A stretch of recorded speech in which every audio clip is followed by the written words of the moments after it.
আজকে এই মুরগি দিয়ে কী করবো তোমাদের মনে কোশ্চেন। যাই হোক, হে গাইস, আসসালামু আলাইকুম, মাইসিফ জাদু guys, welcome to my another blog. Guys দেখো, আগে হচ্ছে আম্মু যেভাবে রোস্ট রান্না করে সেভাবে হচ্ছে মুরগিগুলোকে ভালো করে কেটে ধুয়ে নিয়েছে। তার মধ্যে হচ্ছে আজকে রান্না করার রাঁধুনি ছিল হচ্ছে আমার ফুপি আর কি।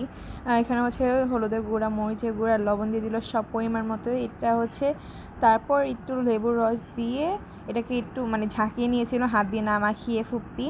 যাই হোক, তারপর এদিকে হচ্ছে অনেকগুলো পেঁয়াজ কাটা ছিল, এগুলোকে ব্লেন্ডার করে নিয়েছিলাম ছোট ছোট কেটে।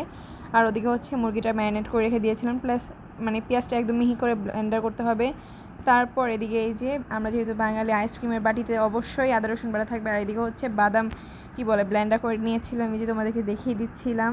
তারপর একটা প্যানে ওই যে ম্যারিনেট করা মুরগিটাকে ভেজে নিতে হবে পরিমাণ মতো তেল দিয়ে, তাও সয়াবিন তেল দিতে হবে, না হলে কিন্তু মজা লাগবে না। যাই হোক, সেটাকে যেহেতু ছিটে আসবে এই জন্য হচ্ছে ঢেকে দিয়েছিল ফুপি। দেখো কত ছিটে দিয়েছিলো, এই জন্য হচ্ছে আমি দূর থেকে একটু ফুটেজ নিয়েছিলাম। যাই হোক, তো এটাকে আস্তে আস্তে ভেজে নিচ্ছিল ফুপি, আর আমি এটা অনেক দূর থেকে নিচ্ছিলাম আর একটু জুম করছিলাম হালকা, বেশি জুম করলে যেহেতু ঘোলা ঘোলা লাগে। আর এদিকে ওই যে মুরগি ভাজা তেলের মধ্যে দিয়ে দিল পেঁয়াজ, যেহেতু এটাকে ব্রেস্তা করতে হবে।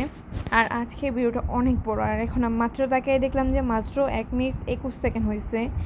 যাই হোক, তোমরা সবাই আশা করছি পুরো ব্লগটি দেখবা। তোমরা অনেক দিন পর হচ্ছে রান্নার ভিডিও নিয়ে আসলাম। তারপর এই যে আস্তে আস্তে হচ্ছে করতেছিল। প্রথমে বুঝতে পারি নাই যে এটা করবে, বেরেস্তা করবে। এখানে পরে বলতেছিল তুমি কী করতেছো, আমি বলতেছি যে ফুপি আমি তোমার পিসের থেকে একটা হচ্ছে ক্লিপ নিলাম। যাই হোক, এখানে ব্রেস্তাগুলো ভাজা হয়ে গেল ব্রাউন করে।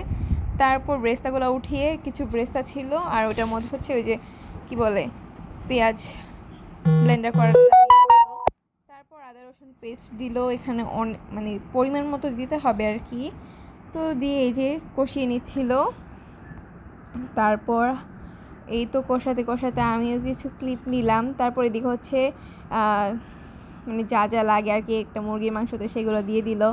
তারপর টক দই আর এই যে রোস্টের মশলা 2টা ফাটিয়ে দিয়ে দিয়েছিল একটু পানি মিশিয়ে। তারপর দিয়ে দিল মরিচের গুঁড়া আর একটু লবণ দিয়ে কষিয়ে, তারপর ওই যে এটা দিয়ে দিল, যেটা বললাম তোমাদেরকে, ওইটা আমি ফাটিয়ে নিচ্ছিলাম। আর এই দিকে হচ্ছে ফুপি এগুলো দিয়ে দিয়েছিল। তারপর এটাকে কষিয়ে নিতে হবে আমাদেরকে।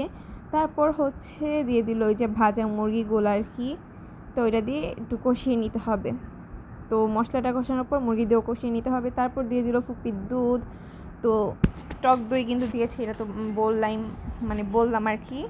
তো আমার কথায় কোনো ভুল হলে গাইস তোমরা আমাকে ক্ষমা করে দিও। যাই হোক, তো এদিকে হচ্ছে মুরগিটা কষিয়ে পানি দিয়েছিল, এটা দেখানো হয়নি। তারপর উপর দিয়ে বেরেস্তা দিয়ে দিয়েছিল, যেহেতু বেরেস্তা দিলে অনেক মজা হয় মুরগির রোস্টটা।